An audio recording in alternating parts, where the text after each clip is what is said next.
ఎగిరే ఎగిరే ఎగిరెనురా ఎగురుతున్న మన జెండా ఎదురులేక ఎగిరెను కదరా గుండె గడపల నిండా ఎగిరే ఎగిరే ఎగిరెనురా ఎగురుతున్న మన జెండా ఎదురులేక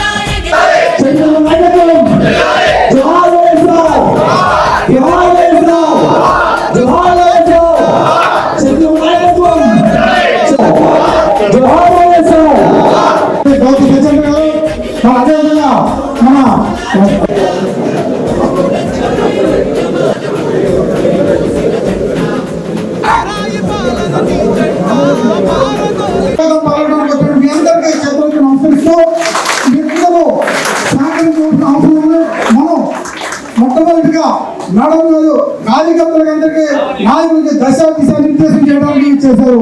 అయితే పత్రికా విలేకరులతో మాట్లాడటానికి మరి మనం ఒక్కసారి అందరూ సైలెంట్ కూడా ఎవరు కూడా ముందుకు రాకుండా జాగ్రత్తగా మనం పత్రికా విలేకరుల సమావేశంలో విలేకరులందరికీ కూడా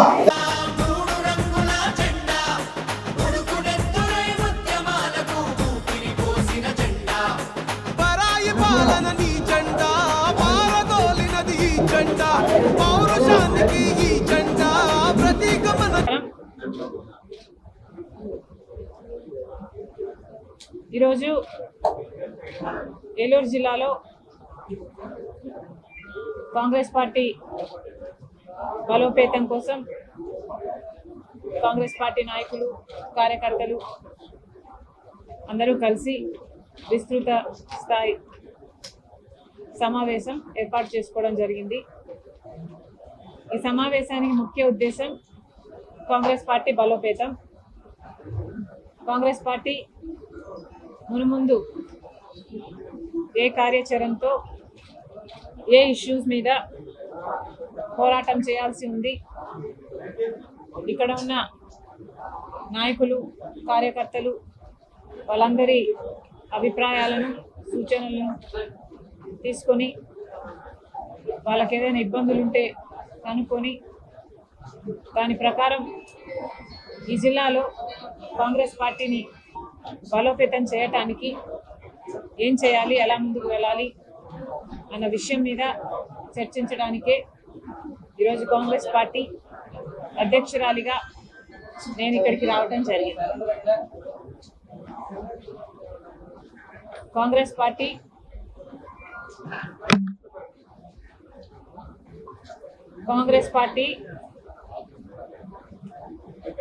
బలోపేతం చేసుకోవాల్సిన అవసరం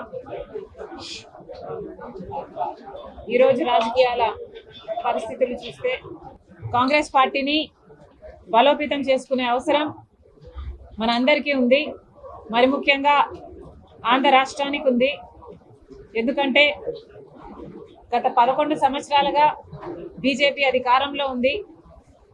మోడీ గారు ప్రధానమంత్రిగా ఉండి కూడా విభజన హామీలలో ఏ ఒక్క హామీ అయినా ప్రత్యేక హోదా దగ్గర నుంచి మొదలు పెడితే ఏ ఒక్క హామీ కూడా ఈ రోజు వరకు ఆంధ్ర రాష్ట్ర ప్రజల చేతుల్లో పెట్టింది లేదు మోడీ గారు. ఈ పరిస్థితుల్లో ఒక్క కాంగ్రెస్ పార్టీ మాత్రమే విభజన హామీలలో ఏ ఒక్క హామీ నెరవేరాలన్నా కాంగ్రెస్ పార్టీ రాహుల్ గాంధీ గారు ప్రధానమంత్రి కావాల్సిన అవసరం ఉంది. అందుకే కాంగ్రెస్ పార్టీని బలోపేతం చేసుకోవాల్సిన అవసరం ఉంది. 11 సంవత్సరాలు అయింది.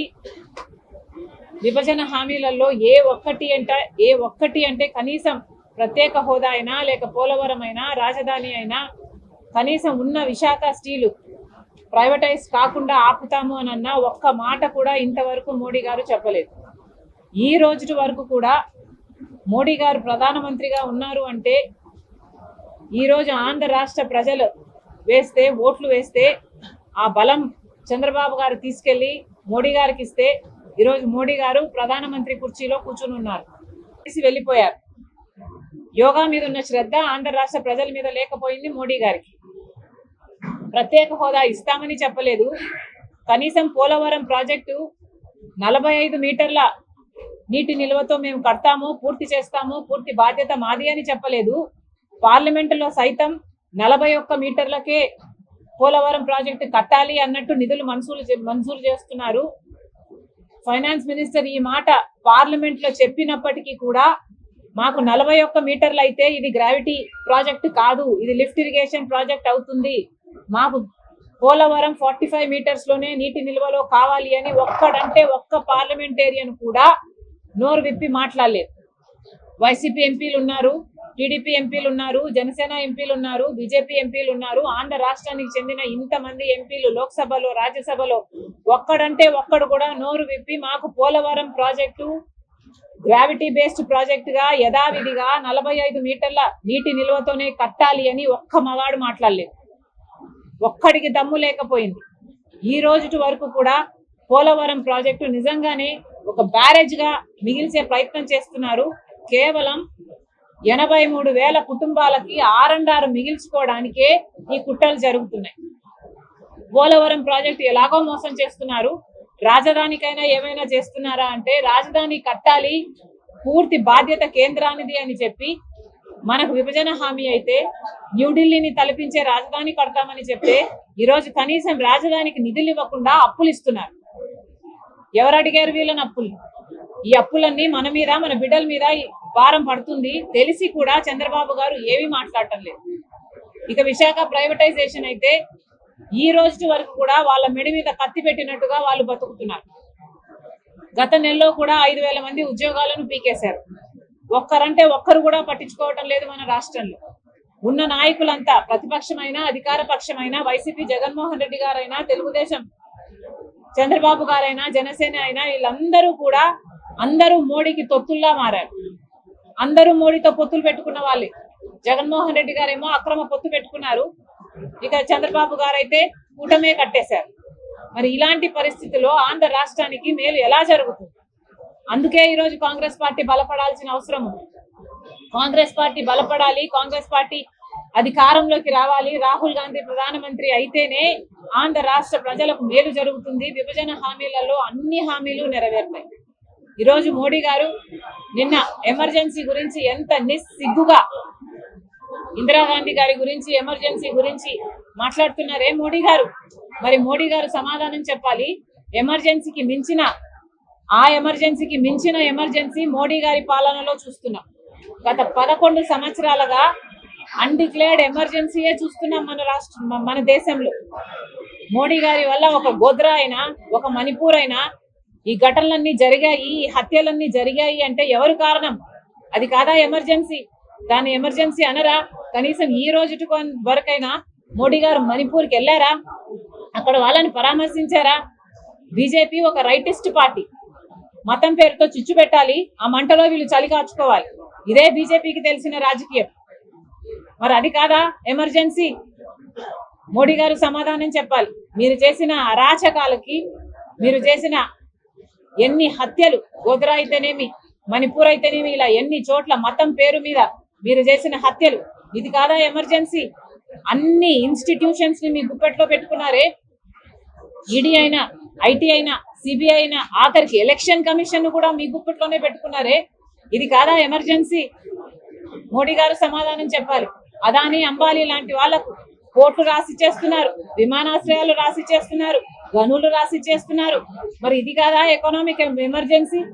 మోడీ గారు సమాధానం చెప్పాలి. అసలు ఈ దేశంలో ఎవరికైనా మాట్లాడే స్వేచ్ఛ ఉందా? బీజేపీకి వ్యతిరేకంగా ఎవరైనా మాట్లాడగలుగుతున్నారా? ఎవరు మాట్లాడగలుగుతున్నారు? మీడియా మాట్లాడగలుగుతుందా? ప్రజలు మాట్లాడగలుగుతున్నారా?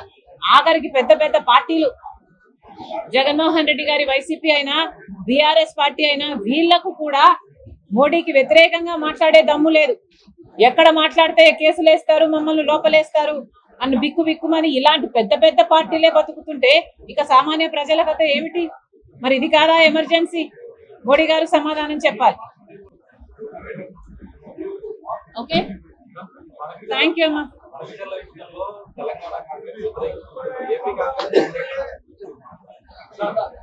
అమ్మా, గోదావరి మీదైనా, కృష్ణా మీదైనా ఉన్న ప్రాజెక్టులు అన్నిటి మీద తెలుగు ప్రజల హక్కు ఉంది. ఇది ఎలా సాల్వ్ చేసుకోవాలి అన్న దానికి ట్రిబ్యునల్స్ ఉన్నాయి. మన ప్రభుత్వం కూడా పూర్తి ప్రయత్నం చేసి మనకు రావాల్సిన హక్కుల్ని రాబట్టాలి. అందుకు కాంగ్రెస్ పార్టీ ఎప్పుడు అడ్డు చెప్పదు. అంటే తెలంగాణలో అన్ని పార్టీలు కలిసి ఇక్కడ కూడా ఈ రాష్ట్ర ప్రజలకు కావాల్సిన అన్ని పార్టీలు కలిసే ఈ రాష్ట్ర ప్రజల మేలు కోసం కొట్లాడతాయి. ఎవరు వ్యతిరేకించటం లేదు.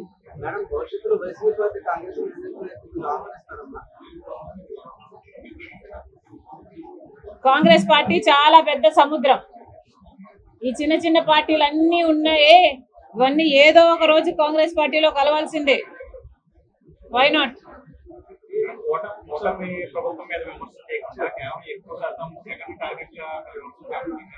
ఇప్పుడు ఈ రోజు ప్రెస్ మీట్ జరిగిందే, నేను జగన్మోహన్ రెడ్డి గారి గురించి ఎంతసేపు మాట్లాడాను, వైసీపీ తెలుగుదేశం పార్టీ గురించి ఎంతసేపు మాట్లాడాను, బీజేపీ గురించి ఎంతసేపు మాట్లాడాను, మీరు టైం క్యాల్కులేట్ చేసి చూడండి. మీ మీడియా వాళ్ళు నాకు కవరేజ్ ఇస్తున్నది కేవలం జగన్మోహన్ రెడ్డి గారికి వ్యతిరేకంగా మాట్లాడితే మీరు కవరేజ్ అది ఇస్తున్నారు, మీరు దాన్ని హైలైట్ చేస్తున్నారు, పైగా మళ్ళీ నానెత్తిన పెడతారు.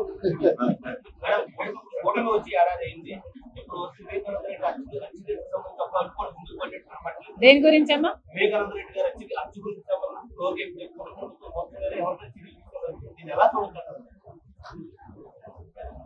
అందరి వైఫల్యము కనిపిస్తుంది. అసలు న్యాయానికి చోటుందా లేదా అని బాధేస్తుంది.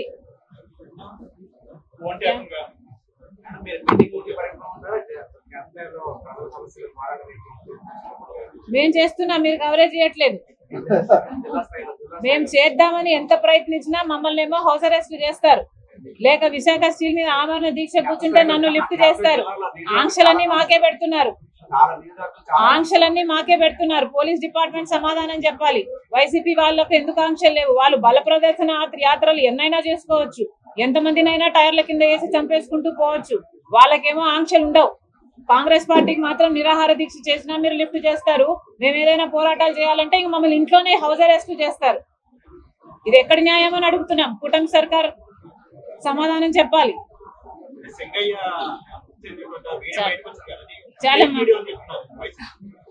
చాలమ్మా, నిన్న కూడా సమాధానం చెప్పాను. వినేవాళ్ళు ఉంటే ఏదైనా చెప్తారయ్యా. వివేకానంద రెడ్డి గారి హత్య కేసులో అన్ని ఆధారాలు కనిపిస్తున్నాయి. జగన్మోహన్ రెడ్డి గారికి అవినాష్ రెడ్డి ఇన్వాల్వ్ ఉన్నాడు అని సిబిఐ చెప్తుంది.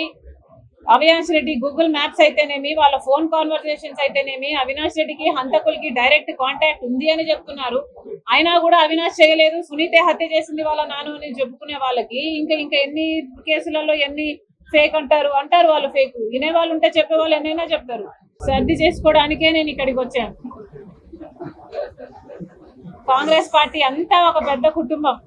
మాలో ఎన్ని విభేదాలున్నా కూడా మా అందరికీ ఒక విషయం అయితే తెలుసు. రాహుల్ గాంధీ ప్రధానమంత్రి అయితేనే ఆంధ్ర రాష్ట్ర ప్రజలకు విభజన హక్కులలో ఏ ఒక్క హక్కైనా సాధ్యం. కాంగ్రెస్ పార్టీ మంచి పార్టీ. కాంగ్రెస్ పార్టీ నాయకులు ఎవరైతే ఉన్నారో వీళ్ళంతా నెహ్రూ గారు అయితేనేమి, గాంధీ గారు అయితేనేమి, లేకపోతే రాజీవ్ గాంధీ గారు అయితేనేమి, వీళ్ళందరూ త్యాగాలు చేసిన వాళ్ళు. అందుకే ఇంత ఘన చరిత్ర ఆ కుటుంబానికి ఉంది కాబట్టే ఈరోజు రాహుల్ గాంధీ గారిని చూసి భయపడుతుంది బీజేపీ.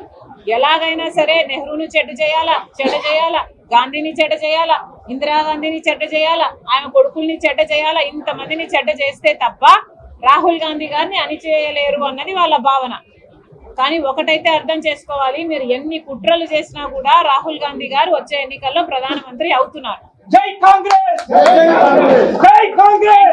ఈ జెండా పేగు బంధమై ఈ జెండా ఉనికి నిలిపినది, ఉసురు పోసినది, నరనరమున సత్తువైనది. జయ హో జయ హో జయ హో కాంగ్రెస్ జెండా. ఈ జనతకు నువ్వే, జగతికి నువ్వే అండాదండ. జయ హో జయ హో జయ హో కాంగ్రెస్ జెండా. ఈ జనతకు నువ్వే, జగతికి నువ్వే అండాదండ.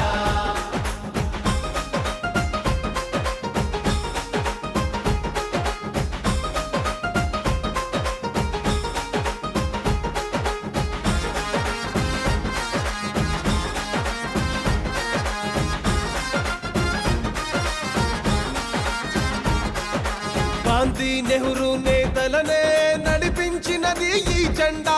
దేశం కోసం ధైర్యంగా నిలిచి గెలిచినది ఈ జెండా. రాజీవ్ ఇందిరా గాంధీలే ప్రాణాలిచ్చినది ఈ జెండా.